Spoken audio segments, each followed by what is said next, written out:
इल्जाम लगाते थे इमरान खान का तजर्बा यूनियन फोर्स चलाने का भी नहीं और आपने पूरा मुल्क हवाले कर दिया, फोर्स चलाने का भी नहीं और आपने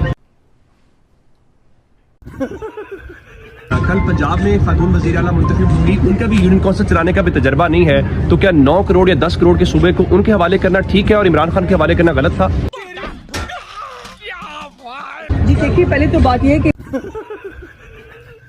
इमरान खान और मरीम नवाज शरीफ का कोई कंपैरिजन बनता ही नहीं है। उसकी हैसियत क्या है? कंपैरिजन बनता ही नहीं है। जी देखिए, पहले तो बात यह है कि इमरान खान और मरीम नवाज शरीफ का कोई कंपैरिजन बनता ही नहीं है। अरे कहना क्या चाहते हो? मरीम नवाज शरीफ साहिबा जो है वो एम ही उठ के वो नहीं आ गई, वो मुशर्रफ के डंडे भी खा चुकी हैं। वो समझ रहे हो आप? वो जो है वो पूरे एक पॉलिटिकल प्रोसेस है, वो उन्होंने वो सजाएं भी भुगती हैं जो उनकी बनती नहीं थी।